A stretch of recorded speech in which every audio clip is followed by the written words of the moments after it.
friends, and welcome back to my channel, Sunshine and Serenity. So today we are going to be making some bread. So come along with me. Let's get to it.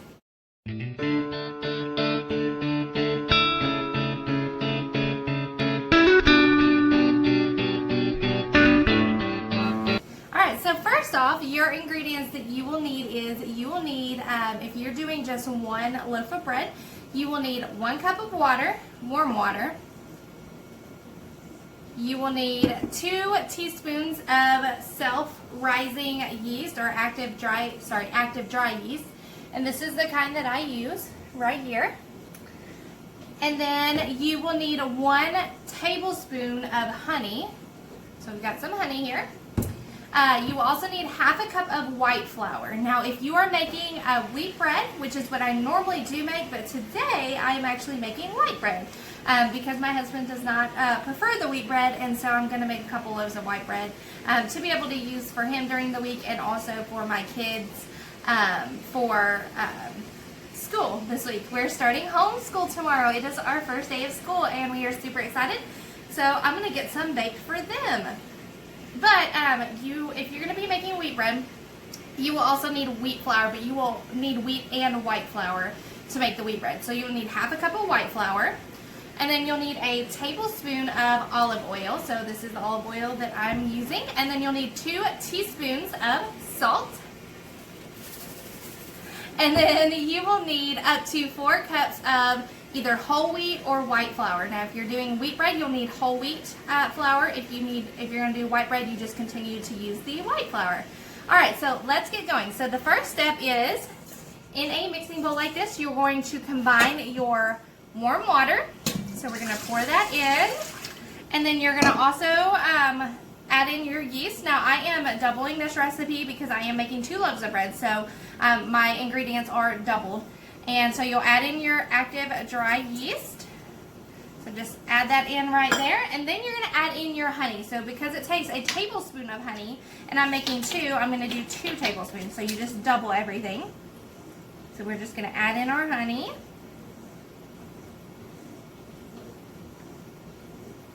Alright, so there's 1 tablespoon of honey. And then 2. Alright, and then we're just going to give that a light mix. You're going to grab you a spoon, and you're just going to give that kind of a light mix just to make sure everything, just a light stir. Nothing super strenuous, just a light stir to make sure that that yeast and that honey are pretty well mixed. And so your water should look pretty cloudy because of the yeast. And this is what it should look like. If you can kind of see how that is a little bit cloudy. And then what you're going to do is you're just going to let this sit for 10 to 30 minutes. Now, I let mine set for the full 30 minutes, but that is completely up to you on how much time you have. As long as it does get to sit and be left alone for 10 to 30 minutes. So I'm going to set my timer, let my yeast mixture sit for 30 minutes, and then we will be back with the next step. Welcome back. All right, so now that we have had our mixture, proof mixture, you can kind of see it's kind of risen there. Now that we've got the mixture and it has been proofed and setting for 30 minutes, remember you can do 10 to 30 minutes, but I did 30 minutes. We are going to add in our olive oil, our salt, and our half a cup of flour. So we're going to do that now. So I've already got my olive oil measured out, so we're going to add that in. And then we're going to add in our salt, and I'm going to double. So originally it's 2 teaspoons of salt, but since I'm doubling, I'm going to do 4 teaspoons of salt.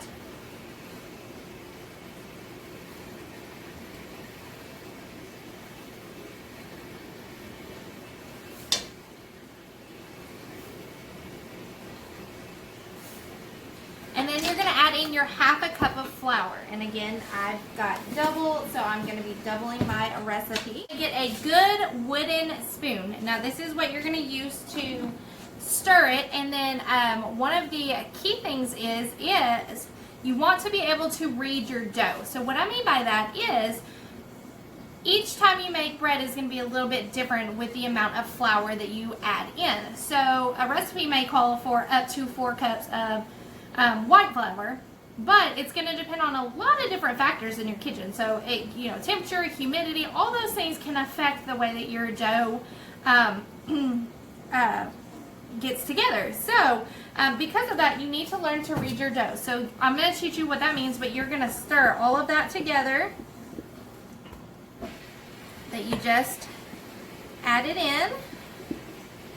All right, and then what you're going to do is you are going to slowly add in more flour until this becomes slightly sticky, but then the sides of your bowl come clean. So you're just going to keep adding in flour and mixing it until it comes clean. So I usually try to add in, like, at the beginning, a cup at a time. So there's a cup of white flour, and so I'm just going to stir that in, and you want to get you a good sturdy wooden spoon because it helps you be able to, when that dough starts to come together, it helps you to be able to stir it a little bit easier because it does get quite tough to stir. Alright, so now that that's been done, I'll just continue adding either white, I'm doing white bread, but if you're going to do wheat bread, this is where you add in your wheat flour instead of your white flour. So you'll just continue adding flour and scraping the sides to make sure you get a good solid mix. Make sure all that flour is mixed in there because sometimes you'll miss some along the bottom. So as you can see, it's starting to get slightly chunky and starting to come to a little bit of a doughy type mixture. And if you've been seeing, I've added about 2.5, maybe 3 cups of flour. And like I said, you just learn to read your dough, and how much flour you add is going to depend on your environment. So you want to learn to be able to read your dough and not your recipe. So I'm going to continue to mix this together, and as you can see, it's starting to get much more dough-like. So when it gets to this point, I just slightly add in just a little bit at a time. So I'll sprinkle a little bit in there, stir it, and then sprinkle a little bit more and stir it until I get the consistency that I need. So as you can see, it still hasn't quite come to a full ball yet, so I'm still going to just slowly add in flour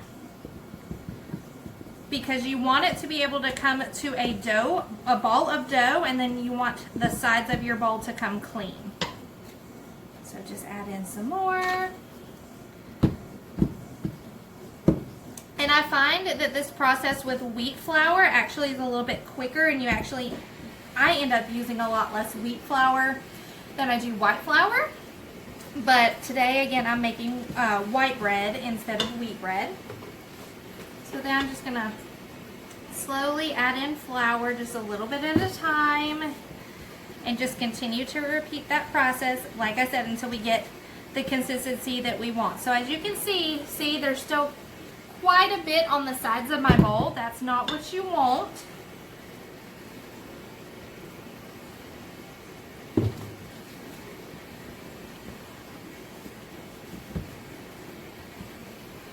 And as it starts coming together more in more of a dough-like ball, it will get harder to stir.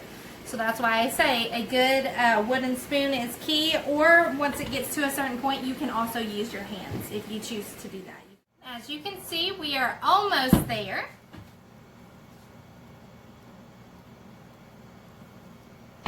And this is one of those things where I said this is why you read your dough. And let me adjust this a little bit for you guys. This is why I say you learn to read your dough and not your recipe, because as you can see, I have not been measuring how much flour I have been putting in here because I'm going by how my dough is coming together versus the exact amount. This is what will help you get great bread every time you do it. Switch to my hands at this point because it's just a little bit easier to deal with once you get to a certain point. So I'm just gonna flour my hands, flour the dough, again flour my hands, and just work with the dough with my hands because it's much easier to get it mixed together at this point than using a spoon. Alright, so our dough is pretty much at that point, so this is what it would look like right here. So as you can see, See how it just kind of moves freely without getting stuck on the sides? That is what you want. So I'm going to wash my hands up real quick, get everything set up for the next section, and we will get going.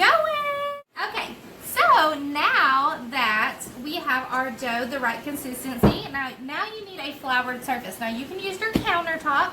I'm going to use the back side of a cutting board because it's just easier for me to do it on this versus my counter. It kind of sticks to the type of counter that I have.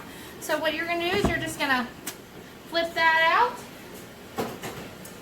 And now we need to knead our dough. So what that means is, so this is our dough. We knead it until it passes the window pane test. Now what that means is you should be able to take a small ball, and it's okay if your dough is a little slightly stickier because you're going to continue to flour your surface as you're kneading your dough. So that'll kind of go into that dough as well. So it kind of helps balance that out. So it's okay if it's a little underdone whenever you get started on this process. So basically what that entails is you should be able to have it pass the window pane test, and that's how you can tell when your dough is ready and you don't have to knead it any longer. Now what that means is you will take a small ball of your dough and you should be able to roll it up, and you should be able to pull it apart until you see light come through your dough without tearing. So you see how it tore before I could actually see light coming through it? You want to be able to stretch it so thin that you can hold it up to the light and see light pass through that part of the dough without there being holes in it. So that is how you can tell that you have kneaded your dough long enough. So you're just going to keep kneading until you get to that process, and then I will check it along the way and be back whenever it's really close. Okay, so we've been kneading our dough for a little bit longer, and I wanted to show you guys what it looks like whenever you can pass the window pane test. So you see how that has gotten so thin that you can see a light. See how you can see like the light through it right there? See how you can see light through it? That is how you know that your dough has been kneaded long enough. Okay, so I'm just going to cut mine kind of down the middle as best I can to where it's pretty even. Well, I say I'm going to do that, but my dough wants to come back on itself. It doesn't want to separate. Oh, look. It's a broken heart. Okay, so now what you want to do is you want to have another bowl or two if you're doing multiple loaves. And what you want to do is you want to take some olive oil, and you want to kind of put a little bit in that bowl and kind of move it around the sides, all around the bowl on the inside, because this is what you're going to put your dough in and kind of roll your dough around in. So you just want to put a little bit of olive oil, enough to just oil the sides and the middle. Okay, and what you're going to do is you are going to form this dough kind of into a ball shape, almost like something like that, just kind of in a ball shape. And you're going to want to put it in this bowl and turn it over a couple times just to make sure all sides of your dough has gotten oiled. Okay, and then this is what it should look like in your bowl. Now I'm going to do that to the other side. I'm going to form this into, again, just a kind of a nice little round shape. And we're just going to oil all sides of that. All right. Okay, so these are what your bowls should look like, right like this. Now, the next step is you are going to take a damp towel and you're going to cover these bowls, and you're going to leave them on there until you're just going to come back and check your dough periodically, but you want your dough to have doubled in size. So you want your dough to have risen, this is your first rise, and you want them to have doubled in size. So now that our dough has doubled in size, now you can see, look, it's gotten quite large. Again, it has gotten quite large. So the next step that you want to do is you want to punch down your dough. So it sounds exactly like it means. So if you have some extra built up aggression that you need to get out, now is your chance to do it. So we're gonna punch down our dough. And when you punch down your dough, you'll feel it and kind of almost hear it deflate. So that is what it's gonna look like after you punch down your dough. So do the same thing with the other side, punch it down.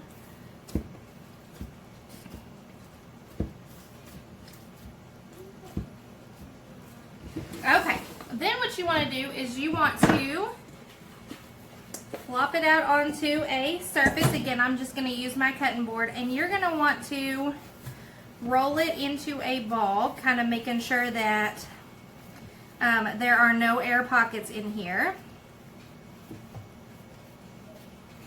So you are going to roll it into a ball just like that. I'm going to do the same thing with the other side.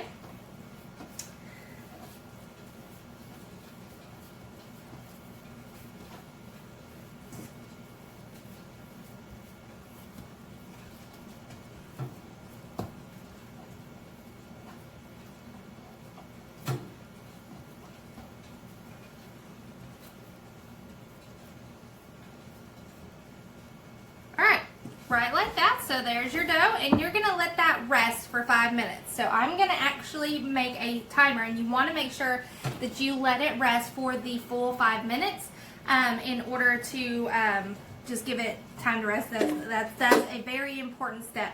So while you're letting this rest, you can go ahead and spray down your loaf pans with a non-stick spray and get those ready, because we are going to put them into our loaf pans for a second rise. So I'm going to go grab my materials and let these rest for 5 minutes, and I will be back.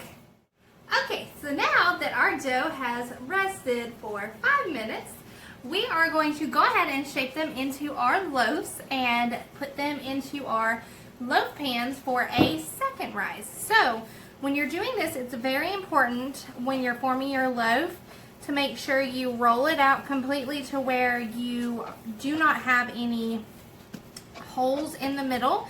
This is very important, and the more you make bread, you'll get better at it. When I was first making bread, I think the very first loaf ever actually had a hole in it in the middle, throughout the middle. Yeah, it was not the best. It had a big old giant, like it was great, and then you slice into it and it's like the outer edges and a big hole in the middle all the way through the loaf. And then the second time I made it, my bread did not get done all the way like it was supposed to. And then the third and fourth times I got better at getting it close to what I wanted. So with your loaf pan, with your loaf, you want to just stretch it out to almost the length of the pan. And let me back this up a little bit. You want to get it almost the length of the pan.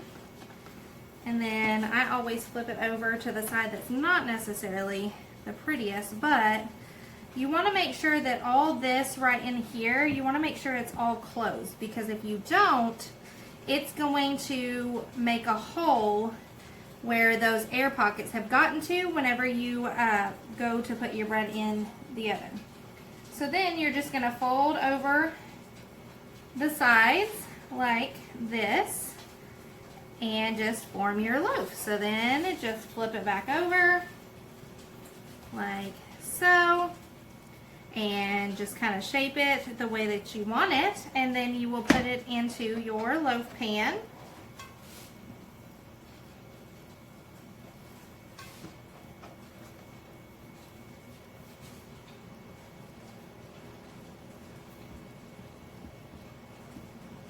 There we go.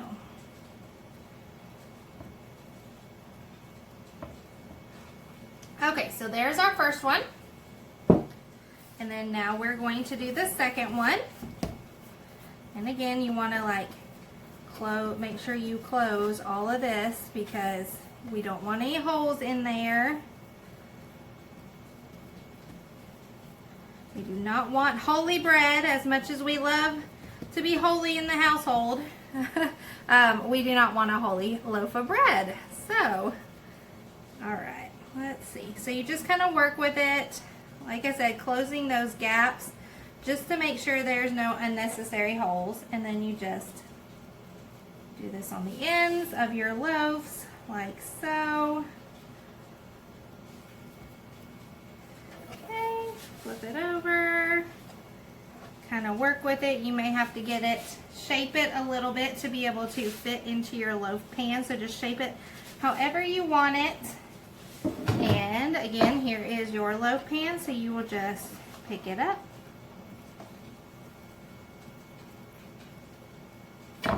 Ooh. Settle it down in there. All right, and there is our second loaf. So for this second rise, so the first rise, if you remember, we covered it with damp towels.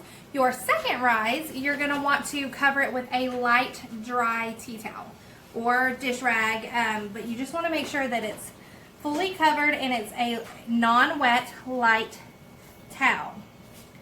Okay, so we are going to let those sit, and we are going to do just like we did with the first rise. We're going to let it rise until it is double in size.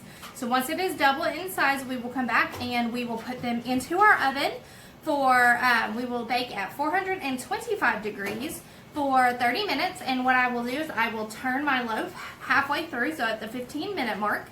And then towards the end, when it's only got a couple minutes left, maybe 5 or less, I will actually take some melted butter and I will brush it over the top of my loaves just to give it a nice golden color and to give it a nice kind of buttery flavor on the top. And that is the process. So second rise, you just come back and check on it.